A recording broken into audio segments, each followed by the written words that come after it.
किया जाता है जब किसी भी इंडियन सिटीजन के अगेंस्ट एस्पियोनाज यानी जासूसी का कोई चार्ज हो और जो मेरे अगेंस्ट एडवर्स रिपोर्ट दी गई है सीआईडी ने। सबसे पहले तो सीआईडी ने कोर्ट में ये कहा कि हम इनका पासपोर्ट नहीं रोक रहे हैं, हम इल्तिजा का कोई भी फंडामेंटल राइट वायलेट नहीं कर रहे हैं। जैसा कि आप जानते हैं, right to travel abroad is a fundamental right and I am being deprived of that right, and ये मेरे साथ हो रहा है और मैं एक पूर्व मुख्यमंत्री की बेटी हूँ। I am not entitled to a passport क्योंकि महबूबा मुफ्ती साहिबा मेरी मदर है। I am entitled to a passport because I am a law abiding Indian citizen. आप मुझे खुद बताइए, मैंने कोई कानून तोड़ा है? जो ये देविंदर जी हैं, जो पासपोर्ट ऑफिसर है, उनने सीआईडी से खुद पूछा कि मेरे अगेंस्ट कोई चार्जशीट है, कोई एफआईआर है? और आप लोग जर्नलिस्ट हैं, आप सारे जाके प्लीज पता करवाइए मेरे अगेंस्ट कोई चार्जेस हैं क्या, मेरे अगेंस्ट कोई एफआईआर है, कोई चार्जशीट है? तो मेरा कसूर क्या है? और अगर मेरे साथ ये हो रहा है तो आप इमेजिन करिए कि एक आम कश्मीरी इंसान के साथ क्या हो रहा है, जो यहाँ आम आदमी है, जो यहाँ की जनता है, उनके साथ क्या हो रहा है। और ये बात बस मेरे पासपोर्ट की नहीं है, आप अपनी कम्युनिटी में देख लीजिए। 2 महीने पहले इरफान महराज करके एक जर्नलिस्ट हैं जो आर्टिकल 14 के लिए लिखते हैं, उनने एक पीस लिखा about 3 people 3 years ago who were shot in a fake encounter, जिनके अगेंस्ट कोर्ट ने ब्रिगेडियर को चार्ज भी किया है for extra judicial killing. Last month उनको यूएपीए के अंडर दिल्ली ले गई एनआईए। जर्नलिस्ट हो, स्टूडेंट्स हो, सब पे यहाँ दबाव चल रहा है। और मैं इसमें सीआईडी के बारे में भी 2-3 चीजें ऐड करना चाहती हूँ। 2019 से जब से आर्टिकल 370 एब्रोगेट किया गया है, तब से कश्मीर को ऑटो पायलट मोड पे चढ़ा दिया है। ऑटो पायलट मोड में यानी यहाँ इसको साइलेंट मोड पे रख दिया। यहाँ लोगों को बात करने की आजादी नहीं है। जब आप बात करते हैं तो आपको जेल में डाल दिया जाता है। आई थिंक 1 महीने पहले मैं यहाँ आई और बहुत सारे जर्नलिस्ट से मेरी उनसे बात हुई एप्टेक्स कैंप के बारे में। तो यहाँ दांधलियां चल रही हैं, यूथ को एम्प्लॉयमेंट नहीं मिल रही है, फेक एनकाउंटर्स हो रहे हैं। यंग लड़के 2019 से लेकर अब तक उन पे यूएपीए लग रहा है। यूएपीए यहाँ थोप के लोगों को जेल में डाला जा रहा है। और जो सीआईडी है वो इसमें एक बहुत गंदा रोल प्ले कर रही है, क्योंकि वो दिल्ली गवर्नमेंट, सेंट्रल गवर्नमेंट के बिहेस्ट पे यहाँ पे लोगों से उनका गुजारा, उनका लाइवलीहुड छीन रही है, क्रिमिनलाइज कर रही है। पासपोर्ट जैसी बेसिक चीज क्रिमिनलाइज कर दी गई है।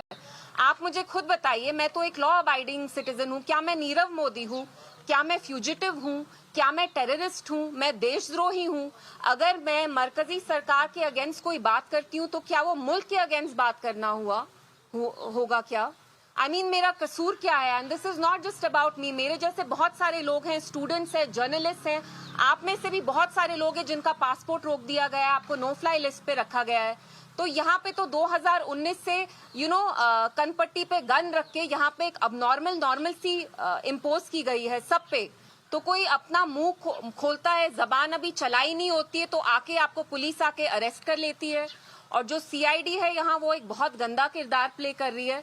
2 हफ्ते पहले उनने कोर्ट में ये झूठ बोला कि हमने इसका पासपोर्ट नहीं रोका हुआ है, आप ये पिटिशन डिसमिस कर दीजिए। और मैं आज ये ऑन रिकॉर्ड कहना चाहती हूँ कि कल जो हमारे डेप्यूटी सोलिसिटर जनरल भी हैं, उनने कोर्ट में झूठ बोला, जुडिशरी को मिसलीड करने की कोशिश की गई। क्योंकि वरना तो मैंने पासपोर्ट रीएप्लीकेशन के लिए जून में दिया था, तो कल जाके इनने जल्दी क्यों डिस्पैच किया? क्योंकि ये जानती थी कि कोर्ट मेरा केस लेगी and the court will ensure that they get more than a rap on their knuckles, और इनको मेरा पासपोर्ट इश्यू करना पड़ेगा।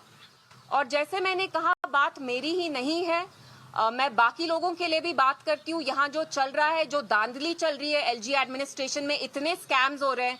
जाके देखिए आज जम्मू में फायर एंड इमरजेंसी सर्विसेज की जो रिक्रूटमेंट है उसमें स्कैम चल रहा है। जम्मू में लोग आ गए, यंग हमारे बच्चे हैं, बच्चियां हैं, लड़के हैं, लड़कियां हैं, दे ऑल अनएम्प्लॉयड। जेएनके में the unemployment rate has cross 40%।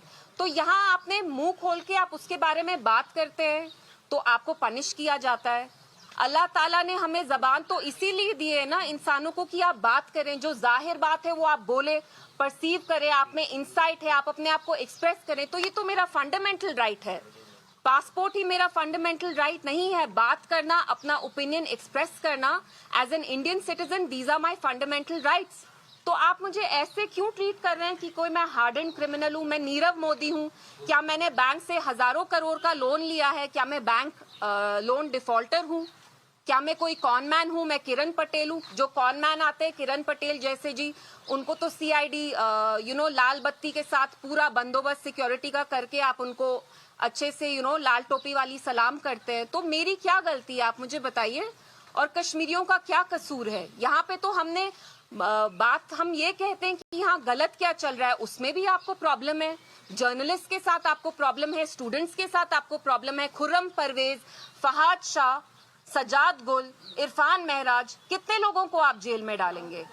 Jammu Kashmir को आप कितनी देर के लिए ऐसे ओपन एयर प्रिजन में तब्दील करना चाहते हैं? कितनी देर आप लोगों को ऐसे रखेंगे डरा डरा के? तो आज मैं आके आपसे बात Right, so that's Iltija Mufti, Mehbooba Mufti's daughter, was issued a passport after court interference. A passport valid only for 2 years, but she attacks CID, she attacks the center. She says CID's gross misconduct and abuse of power by weaponizing passports have in fact affected several citizens in J&K.